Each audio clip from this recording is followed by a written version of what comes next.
Hey guys, lots been going on here in the shop at home, and I've actually recorded a lot of it. Problem is, the video camera decided it was done, it died, and didn't save any of the information.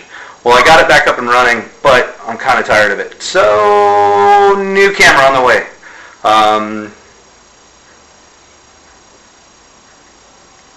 Breakfast.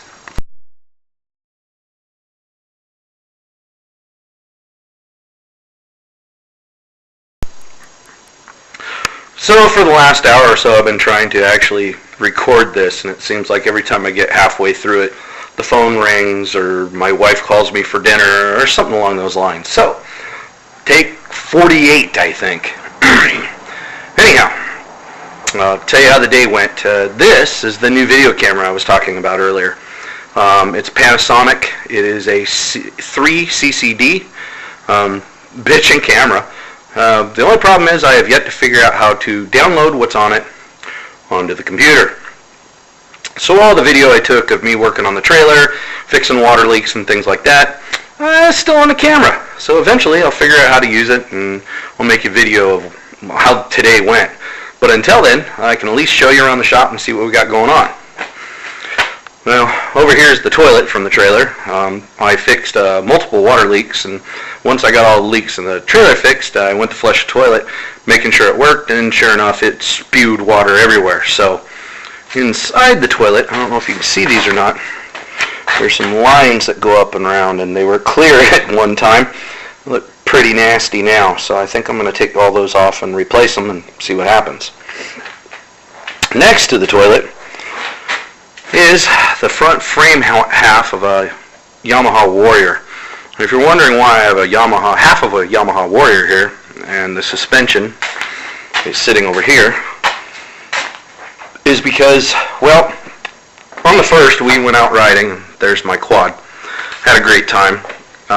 Problem is, I do have a condition now called neuropathy, and what it does is it basically kills the nerve endings in your feet and legs, making just daily walking very painful. And because of this, I found out after about an hour and a half of riding, and I am a pretty aggressive rider, I was in massive pain, and I was in pain for a couple of days. So, what do? Well, basically take front suspension from a quad, front frame head from a quad, split it down the middle, make it wider, and that becomes the front suspension of a single cedar sandrail, which will be motorcycle powered. I haven't found a motor yet, and I haven't even started working on the frame, but I got that to kind of cut up to figure out if this is going to work or not.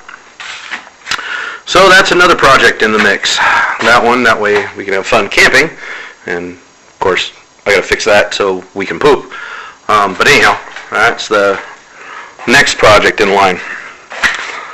Over to the bug. Well, the frame head I built, or well, not the frame head, but the frame head support structure I put together, and actually had a bunch of videos of it. You know, that's some of the videos I lost. When you extend the beam 8 inches like I did, the frame head right there gets really stressed and actually flexes and can crack, especially where that little hole is right there for the brake line that originally came through, or the fuel line came through, I'm sorry. So basically made a support structure to keep it from flexing. Yes, I know I went overkill, but you know, what the hell. Next up, I started building I'm in the middle of building like a fake firewall. All the electronics for the bug are going to be going in there, and with it open like the way it was, it would just get everything wet, and I can't have that. So I'm building like a fake firewall, and it'll come all the way actually to the door right there, and all that will get filled in, and then it'll have a nice top that'll curve over with two like doors, one on each side, to get in there. So and it'll all fit right underneath the hood, so I can still run fenderless. Windshield frame. I still liked that side, didn't like that side, so I hacked it all off, and I'm starting over. Just want to make it look better than it did. I want it kind of match more like that side. I got this door capped, and I got the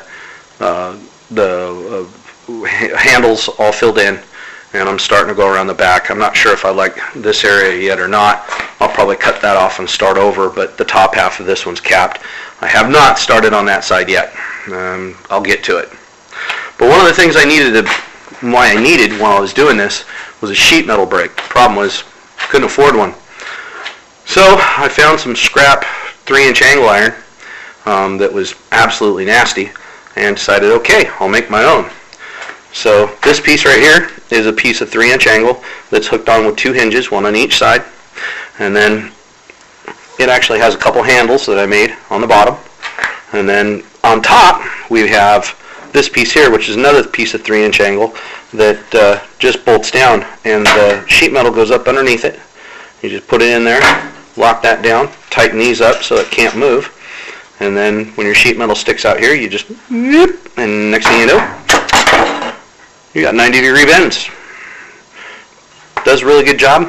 Pretty happy with it so far, and considering it's a homemade tool, cool.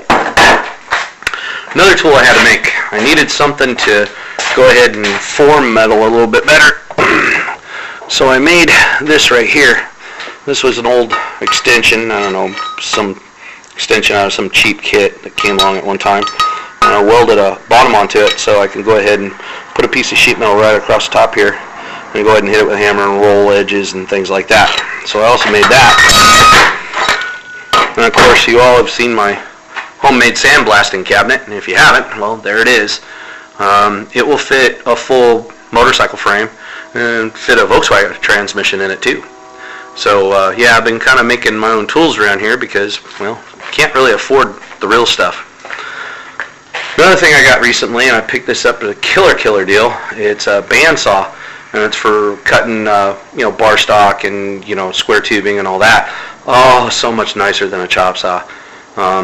I've never used one before I bought this thing. I'll never go back to a chop saw. Love it. Nice clean edges, quiet. Just turn it on, put the metal in it, cuts it. Once it's done cutting, it shuts itself off. Really cool. And I think that's about it. Oh, I did get a throatless shear. I mounted it to an old stool that was busted up, but works all right.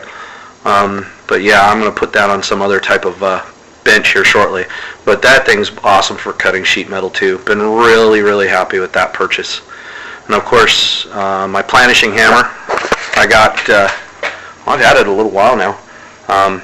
Still learning how to use it. Nowhere near a master at using it, but I am learning, and it's pretty cool. I've learned a lot about metal just by getting this planishing hammer.